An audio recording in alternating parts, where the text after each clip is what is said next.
Here come two intense astrological events happening on November 8th of 2022 in the sign of Taurus the Bull.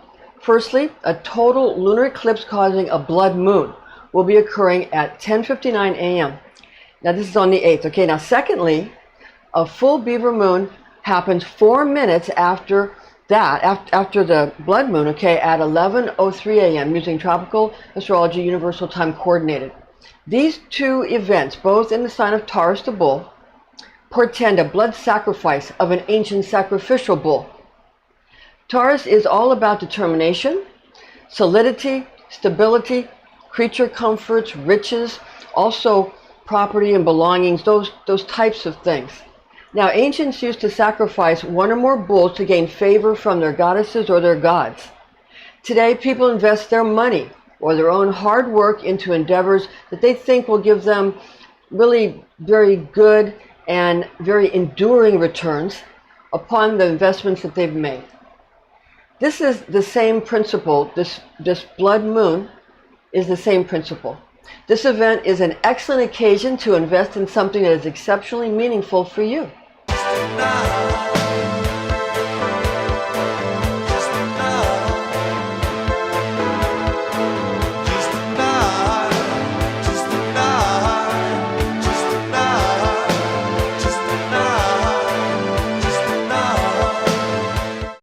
And now, here are your weekly Mansions of the Moon Signs horoscopes from November 7th to November 13th of 2022. Mansions of the Moon Signs begins with a waxing gibbous moon, and that's on November 7th. We have the total lunar eclipse blood moon occurring at 10:59 a.m., 4 minutes before a full Beaver Moon. Happens at 11:03 a.m. in both Taurus on November 8th. A waning gibbous moon on November 9th all the way through to the 13th. Again, this is 2022, and we're transiting through Taurus, Gemini, and Cancer. We're using Tropical Astrology and Universal Time Coordinated. Use projective imaginings, pictures, films, advertising, or magic during a waxing gibbous moon. Complete projective magic rituals before a full moon, or begin receptive magic spells after Luna is in her fulsome, her most fullness and fruitfulness and her brightest time, sort of when she's at her most bright. Okay, so before the full moon, you're going to want to use something that's projective, that where you're expending your energy, you're expanding the energy, pushing it outwards. And then after, right after the full moon, you want to go ahead and begin to use the receptive magic, where you're pulling in energy towards you. So it makes a difference. So know which one you're trying to accomplish. So right after the full moon, again, you want to use energies that begin receptive magic spells, okay? All right, now, utilize receptive magic in a waning gibbous moon.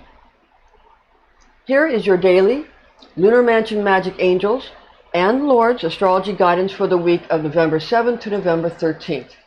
For November 7th, 2022, we have a Taurus waxing gibbous moon, and this is in Lunar Mansion number 4.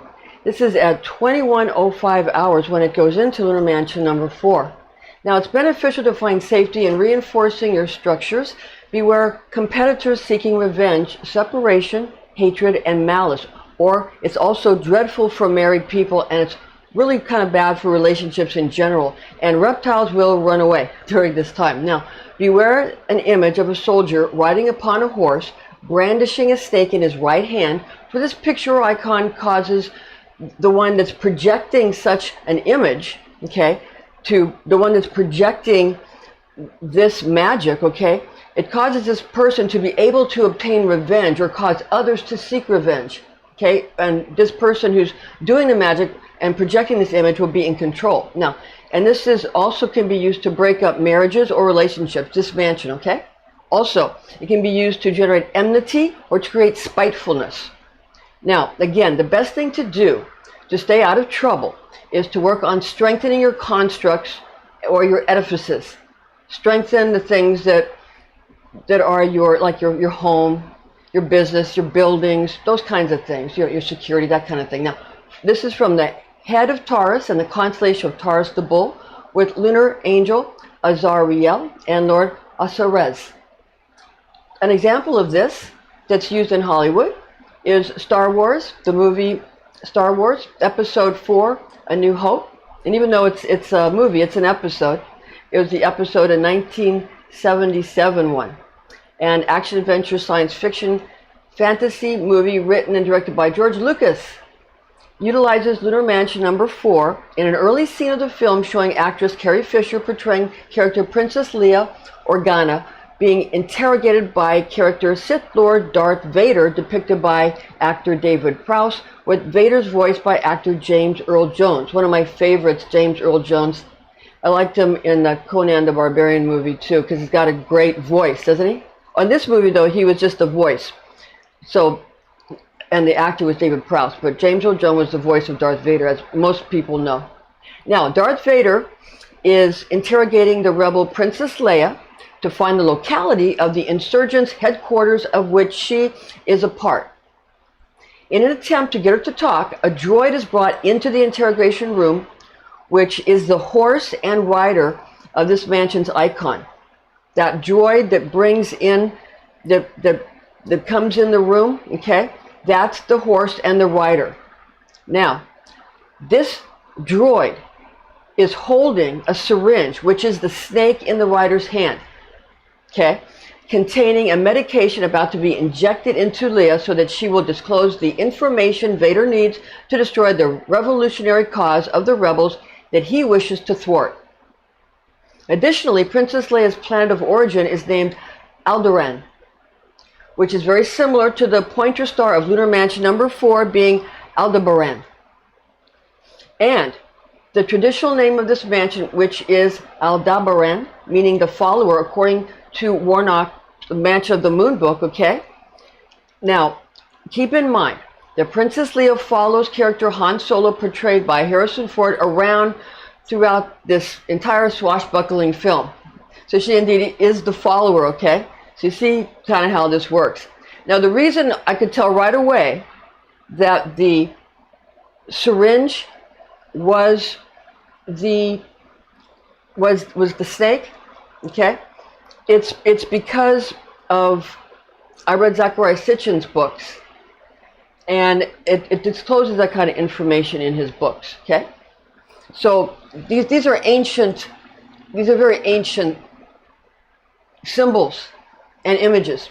And understand that, you know, people like to think that in the past the people were idiots and, you know, walking around with their knuckles scraping on the ground with no technology except maybe a stone hammer, you know.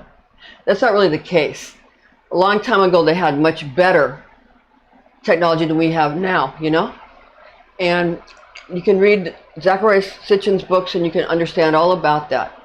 And also the gods Enlil and Enki. And where we get, you know, Yahweh is Enlil and Enki is Enlil. Okay? Excuse me, Enki, I'm sorry. Enki is, what did I just say? Anyway, what I'm trying to say is Enlil is Yahweh and Enki is Satan or Lucifer, okay? Because Enlil means eagle and Enki means snake, okay? So whenever you see movies where they have like the Empire, there's always an eagle associated with the Empire. And that's how you know it's the Empire, okay? That's Enlil or Yahweh, okay? Now, whenever you see the snake, the person wearing a snake on their, you know, their shield or their armor or whatever, that's Enki or Ea, okay? That's, or Satan or Lucifer, that's the snake, okay? That's the rebel, okay? So that's how this all works. So you've seen, like, I watched Spartacus, the TV show, where Lucy Lawless, I think, played a Roman commander or owner of slave owner's wife or something, okay? And the main character, Spartacus, the guy had armor on, is a big snake. You know, the Roman guards carried around a big eagle, okay? Right there. Enlil and Enki, and they had huge technology, and they were like nuclear-style wars back in those days. That's probably why a lot of this planet is desert nowadays, okay? Because it took place a lot in North Africa, where a lot of the deserts are, okay? So understand that. All right, continuing right along. November 8th, You have Taurus Total Lunar Eclipse Blood Moon happening at 10:59 a.m. or 10:59 hours, and Lunar Mansion number 4 dwelling in the mid portion of the Bull occurring 4 minutes before a Taurus full Beaver Moon at 11:03 a.m., which is 11:03 hours. Also in Lunar Mansion number 4. They both take place at number 4 and both in Taurus the Bull. Now these two astrological events happen several hours before a waning gibbous moon moves into Lunar Mansion number 5, spanning from the end of Taurus to the beginning of Gemini at 21:15 hours. Valuable for gaining good health and the favor of kings and his court, and to become influential, as well as to receive all good things for which you ask. Now, acquire high esteem for your good marriage by generating icons of these good affairs and project them into your universe. Beware renderings showing the devastation of casual lovers, for this rendering will devastate your careless relationships. Understand that.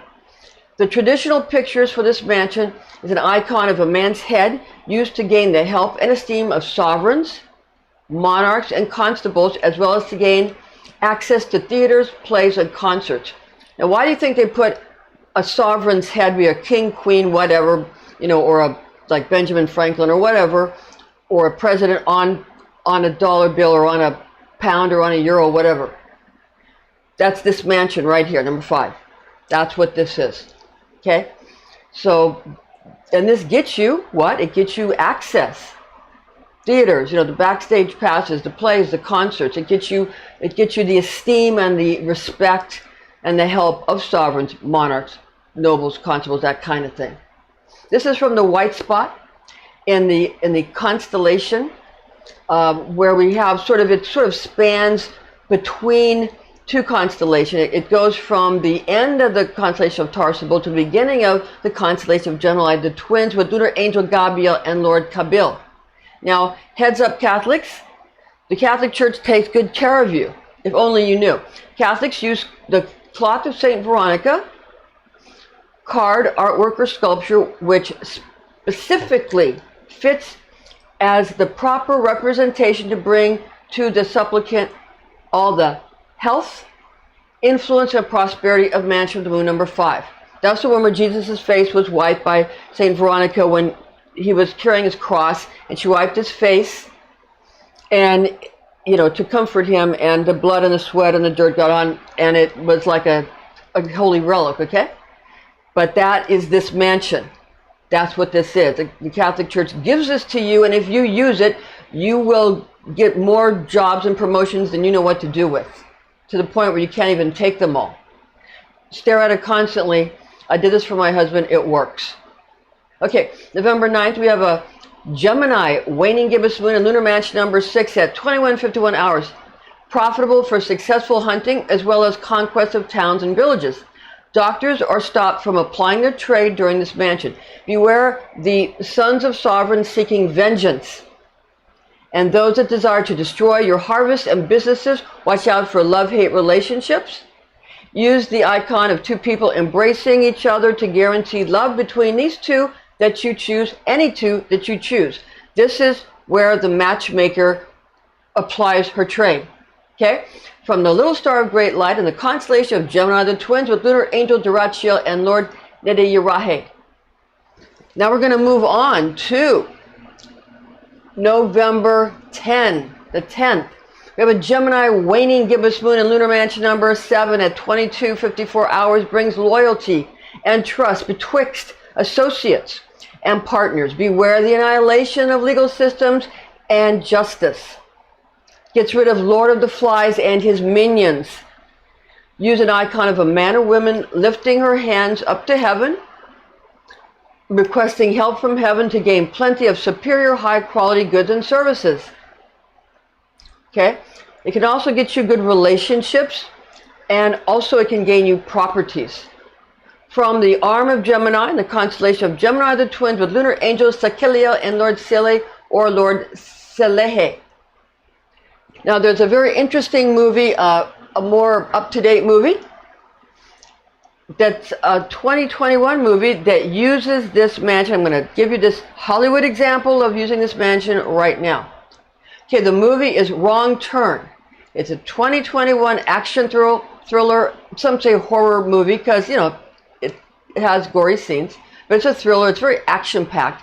And it's a movie directed by Mike P. Nelson, written by Alan B. McElroy.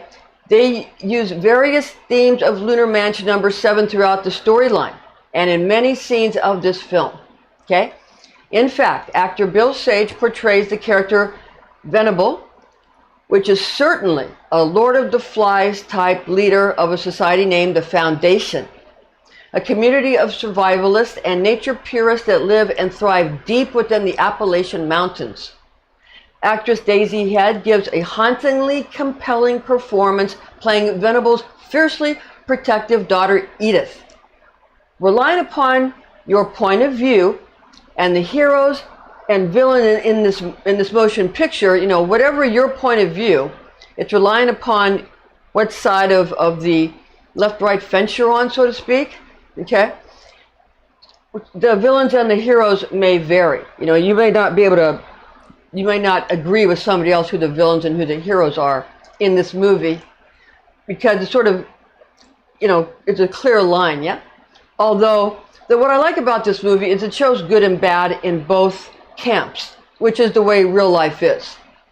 Now, suffice it to say, a group of young yuppie types led by actress Charlotte Vega, depicting character Jennifer Shaw, encounter and are put at odds with the Foundation when they sort of very disrespectfully trespass upon the community's sacred land. It's a really good movie, and you should see it. It's a bit gory in some places, but you know, I've got my husband got me into being able to watch sort of slasher movies and stuff, like Scream and things like that. So, and to find them interesting and amusing and wondering how they did it, you know, with the special effects and all that. I used to be the type of person that couldn't watch that kind of thing, but then my husband liked to watch it, so I started watching them slowly, like this, you know, and eventually I got to where, you know, I just think it's interesting and makes it interesting and action-packed, and I'd like to understand how they did the special effects. Okay, now, November 11th, Gemini waning gibbous moon continues transiting through lunar mansion number 7 for the entire 24 hours, same as the aforementioned lunar mansion we just talked about. November 12th, we have a Cancer waning gibbous moon, and, it's a Cancer waning gibbous moon. Okay, the 12th, the waning gibbous moon in the sign of the Crab, it's going to be in lunar mansion number 8, and it moves into lunar mansion number 8 at 0:21 hours. It's favorable to find love amongst traveling companions. Beware pictures of cruel detention centers, also mistreating their detainees, for this image will bring these things to pass. Now, vermin and mammalian pests are chased away during this mansion. Beware images of specific types of timid or poor people being driven from their homes as if they are parasites, for such representations will cause this to happen. Okay? Use an icon of an eagle sporting a strong face of a human, for this rendering will give you great conquest in warfare. From Misty in the constellation of Cancer the Crab with lunar angel Amnediel and Lord Anedix. An example of this, I can actually see too how the movie we just talked about, Wrong Turn, you can see how, as I said before, they take chunks of lunar mansions and make a movie out of it, you know, several in a row, and you can see where Wrong Turn does this.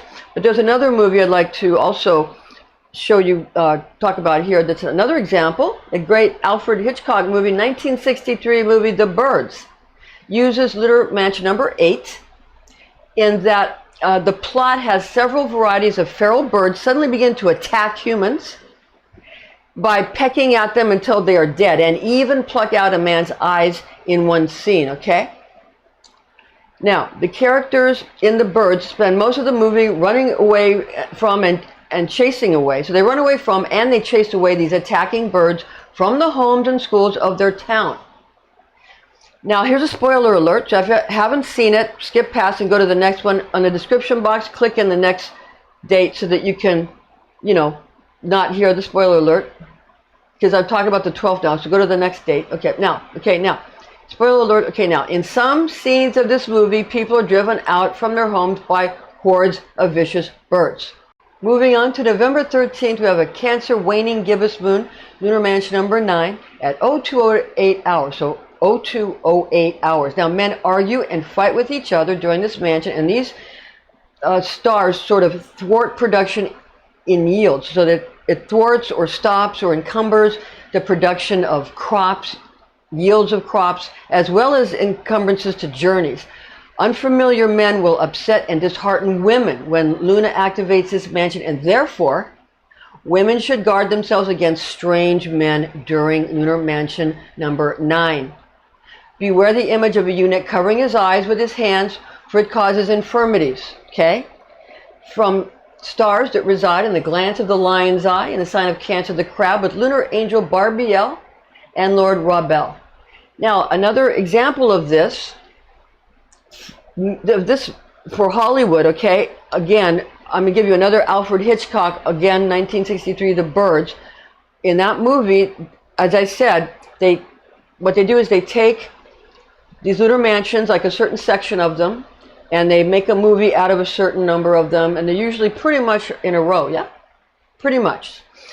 And so this is a continuance then, as you'll see here in a moment. Okay, so in this movie, actress Tippi Hedren stars in the film portraying the character Melanie Daniels, symbolizing the angel Barbiel, okay, of this lunar mansion number 9, in that she represents the Barbie doll in this picture, okay? Now, consider that the character 7 of 9, that is one of the Borg, a cybernetic race of aliens portrayed by Jerry Ryan in Star Trek Voyager and also in Star Trek Picard, shows the same hair color and style that Tippi Hedren's character Melanie Daniels does in The Birds, okay? So I've gotten pretty good at noticing in movies when they call in an angel. Like, I just was watching True Blood this evening with my husband, and I realized when they pulled in Jezreel. That's a mansion it's a different lunar mansion, we'll talk about that another time. But I'm starting to be able to understand exactly when they pull these angels in. I can know exactly what mansions they're using. And they do that in The Birds as well. But we're not going to get to that right now, because that mansion didn't come up this week. But we'll get to it probably next week. Okay, now before we let you go, we're going to just go over the 3 books you absolutely have to have. If you're interested in lunar mansions or lunar mansion magic, star magic, that kind of thing, we have Picatrix, and the writer is Maslama Al-Madriti. Also, we have 3 books of occult philosophy, which was written by Henry Cornelius Agrippa, and it's published by Llewellyn. Also, we have a 3rd book, The Mansions of the Moon, a lunar zodiac for astrology and magic, with the ephemeris that goes until 2033, and that's by Christopher Warnock, published by Renaissance Astrology. I use it every day. It's a must-have. If you're interested in lunar mansions, you must have that book. Also, another one that I use for star magic is the Fixed Signs and Constellations in Astrology by Vivian Irwood Robson's 1923 book. All right, thanks for joining us. Join us again next week.